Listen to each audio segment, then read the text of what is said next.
I understand if you don't like this reality, but this is the reality.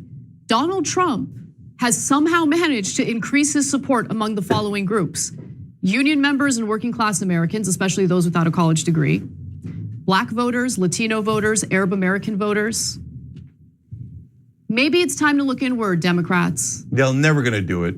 So they're just gonna keep losing and constantly being bewildered. There is absolutely nothing that Biden can do short of pulling a Jesus and resurrecting all those lives that could make us come back to the Democratic Party for the presidential.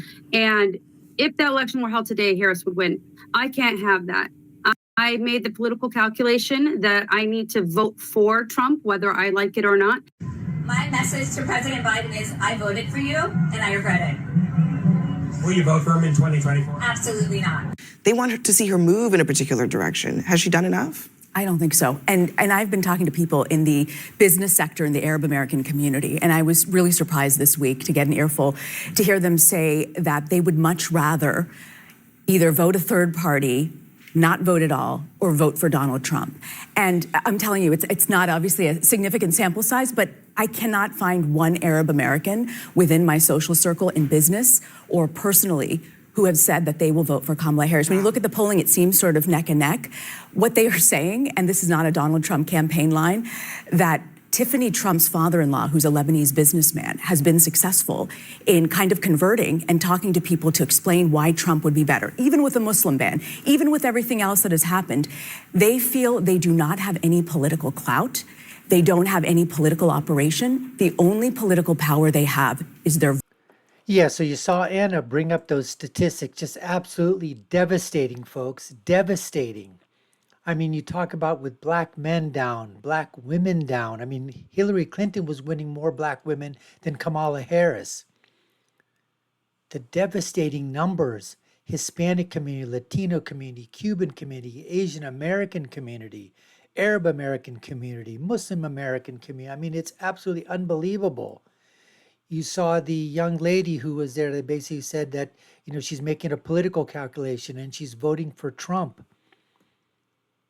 And then you see Rita here talking about the fact that not one friend of hers, American Arab, is telling her that they're going to vote for Kamala Harris. And I can say the same thing in my community. 50 to 60% of the people are probably going to vote Jill Stein. They have no idea about her other, you know, absolutely leftist, Marxist, you know, socialist stuff, but they don't care about that. Thing is that they're making a calculus based on the fact that they do not want to vote for Harris or for Donald Trump. So 50, 60% of the American Muslim community is going to be going, and the Indian community, many of them as well, Indian American community, are, you'd think they're going for Harris, but they're not.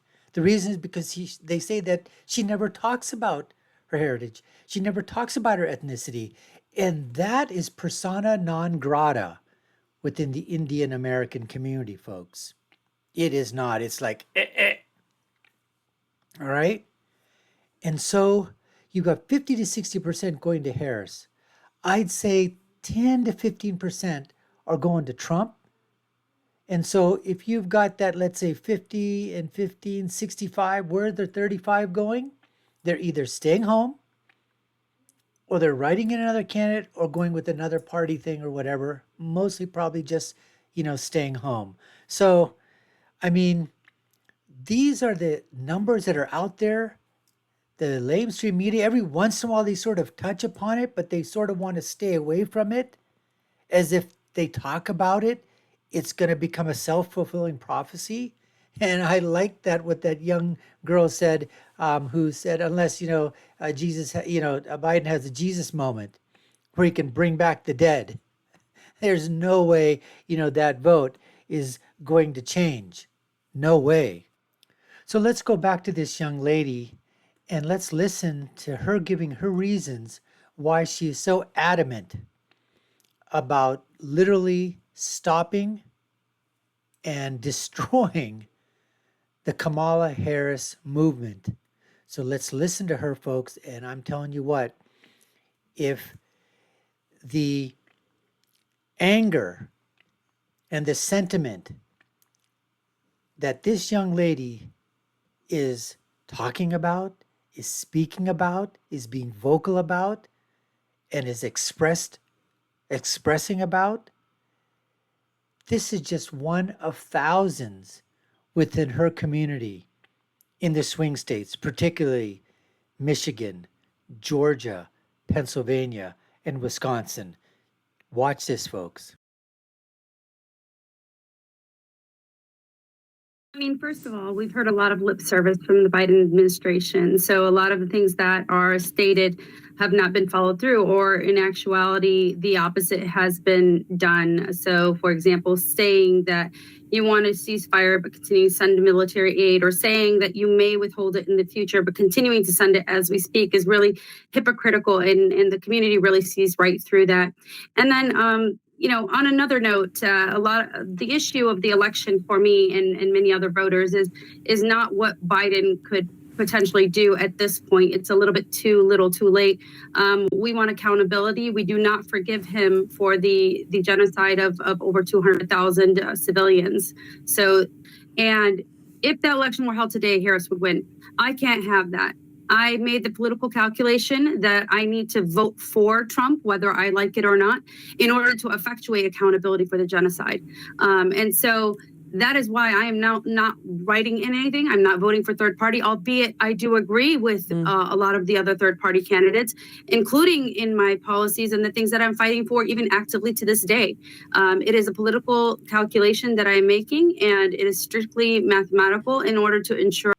I'm not really sure when that clip was taken, but the young lady did mention something of the fact that if the election were taken today or whatever, Harris would win, which is why she's doing everything in her power to stop that. So this was probably done much before the latest polls, which are showing that Trump has got a 3 to 4 point national lead.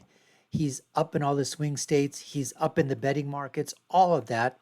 But I want to take you now to another clip from TYT, Anna and Cenk, and get a sense of some of the numbers that they're going to talk about in terms of the polls about Arab Americans and Muslim Americans.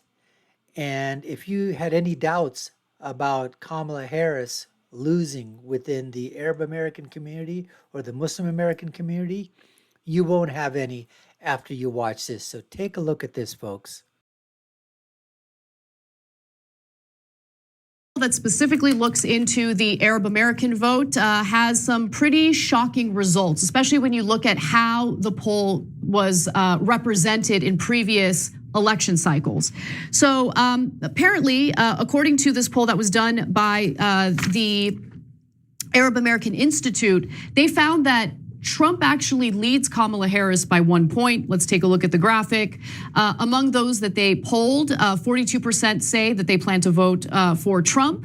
41% say that they plan to vote for Kamala Harris. But the numbers are actually worse when you specifically focus on likely voters, okay? Because when you look at likely voters, Trump leads Harris 46% to 42%.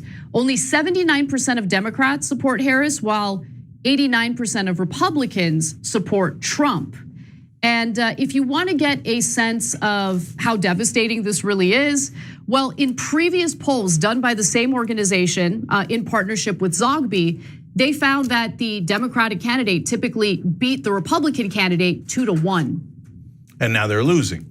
So this is when Democratic officials go on TV and yell at Arab Americans.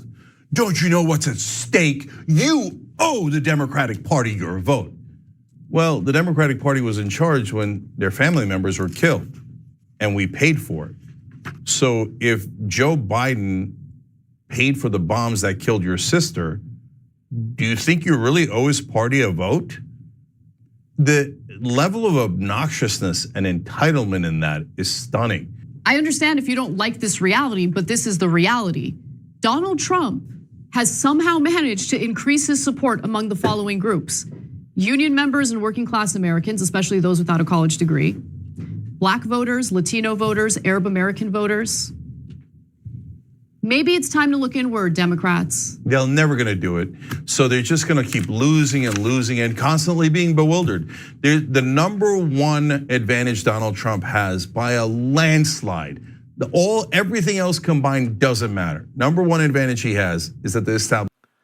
These are absolutely devastating. I mean, devastating numbers to anyone who these numbers were against. I just can't see how, with these kinds of numbers and losing other demographics as well, union workers, white workers, black males, young black males, Hispanics, Latinos, if she's losing in that, or the percentage of her share is less than Biden, is the only hope that she has is what the news people are telling us in the the news mafia, that she's going to up her numbers so significantly with just single white women that that's going to overrun everything else.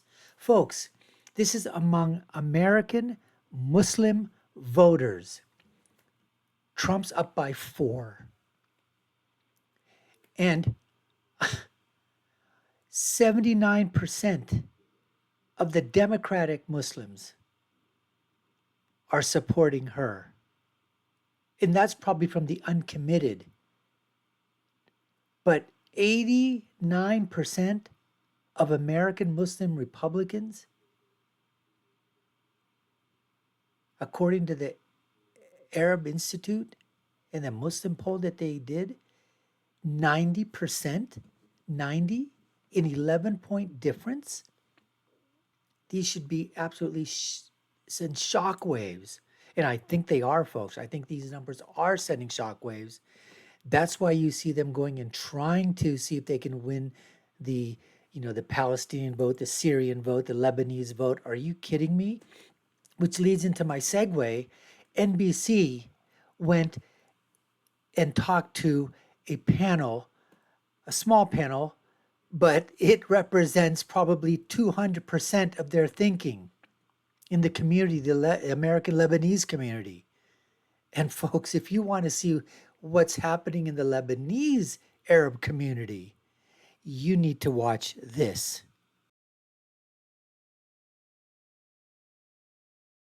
Voting for Donald Trump in 24. It's possible. It's possible. Yeah. It's definitely not by Harris, that's for sure. Who's voting for Kamala Harris here? Absolutely no. No, not possible. There's nothing she can do or say for us to change our mind. Who's voting third party in 2024? Good chance. So Jill Stein. Most likely.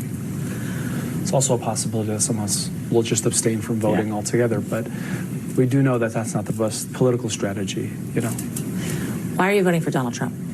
Because my main goal is to get someone who is actively funding a genocide out of office. Is your vote for Donald Trump a vote endorsing Donald Trump, or is it a vote against Kamala Harris? Against Kamala Harris. Donald Trump has said he will reinstate the Muslim ban. He said that last time. He said that he wants Netanyahu to finish the job.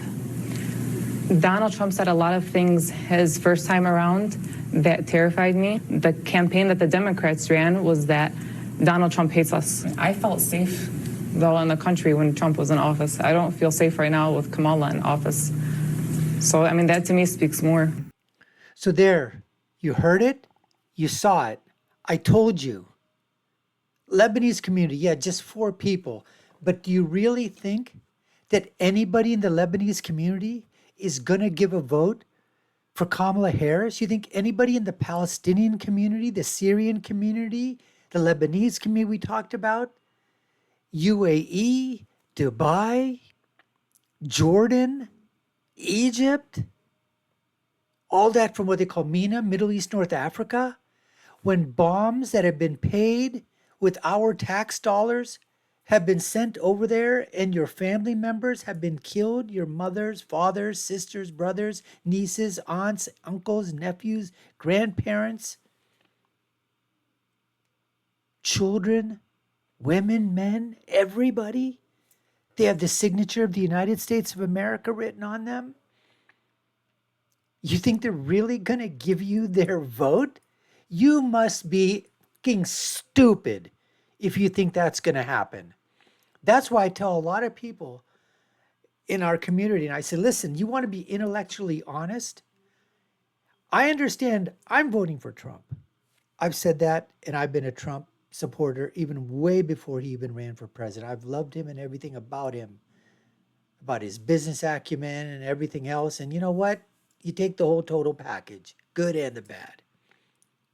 But I ask people, and I ask them one question: how in the name of heaven can you actually give your vote to Kamala Harris or Joe Biden or the Democrats after what you have said, that they're committing a genocide? They have killed people by the hundreds of thousands with bombs and munitions and giving all sorts of foreign aid to Israel and other countries, which I completely detest. I've never wanted foreign aid to go to anywhere, let alone Israel, let alone any other country in the world. I can name off all the 200 or nearly 200 countries in the world.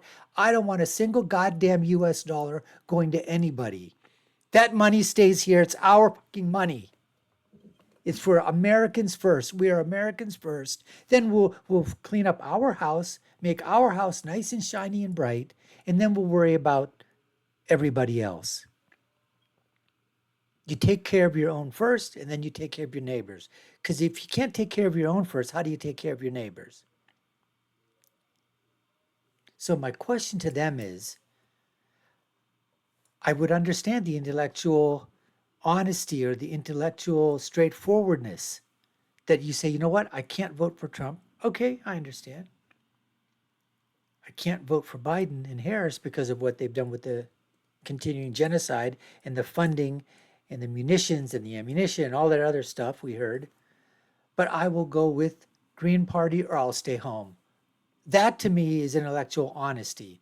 That to me is saying, okay, fine. But if you're talking genocide, if you're talking that what this administration has done in terms of Gaza and what it's done for the displacement and the everything else that you're talking about, coordination with Israel, all of that, if that's what you're talking about, I don't see how even one single vote of yours could go to Kamala Harris. I just don't understand that you're not being intellectually, politically honest with yourself or with me when you're talking about that.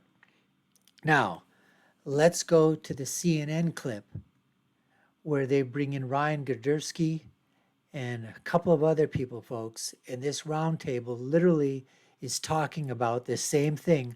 What is happening with the Arab American vote, and the minority vote, the black vote, and the CNN panel is literally having a panic freaking attack. So watch this.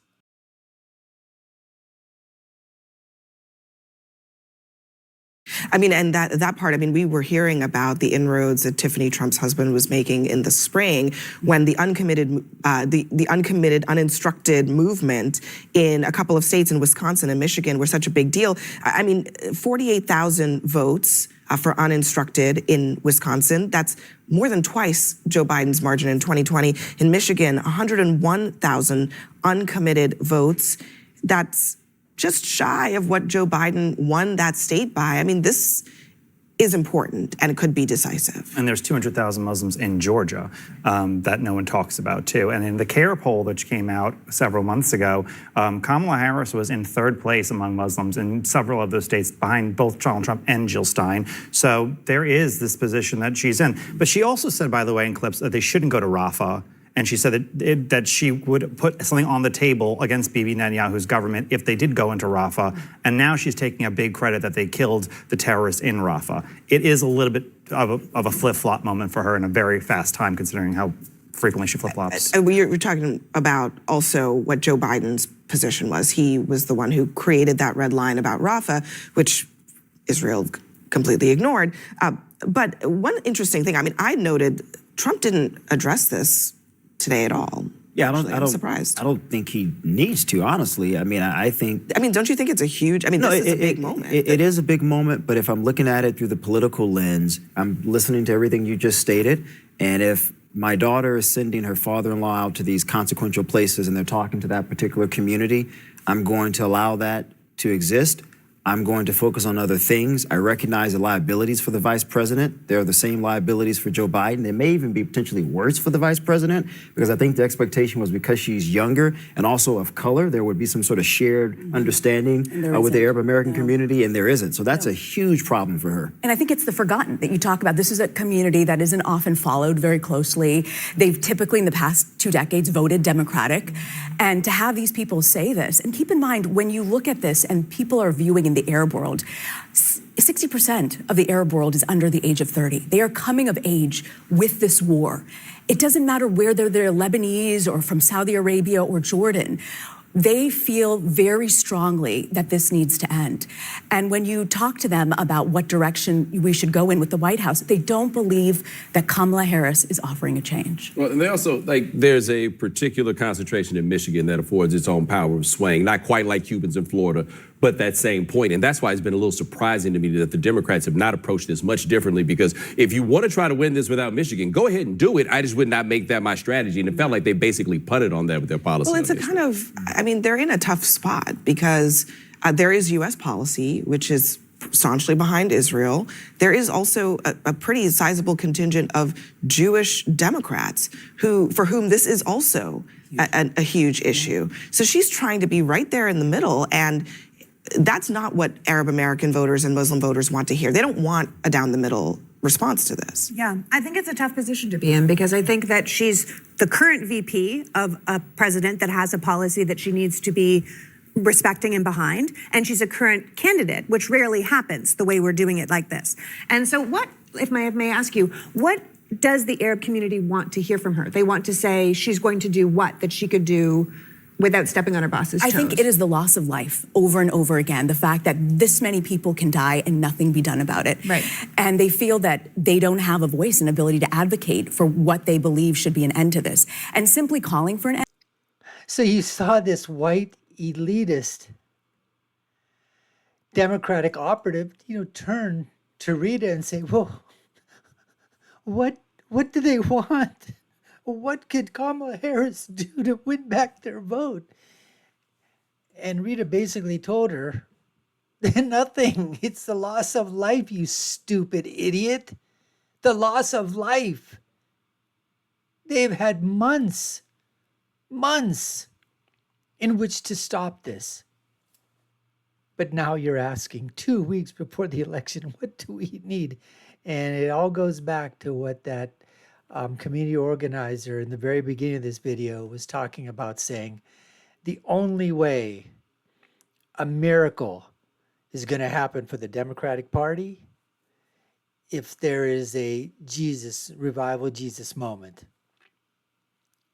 Jesus comes back in the form of all those souls that died and brings them all back to life. And that ain't going to happen, folks. Anyways, we appreciate you taking the time to watch. You've been watching the Dr. Nassar Sheikh Show. I've been your host. My name is Dr. Nassar. If you haven't done so already, subscribe to the channel, like, share, and follow. You all know what to do. Take a look at our video links above and below. My final thought is always, when you're right, you're right. And when you're left, you're wrong. Until next time, folks, take care and stay safe.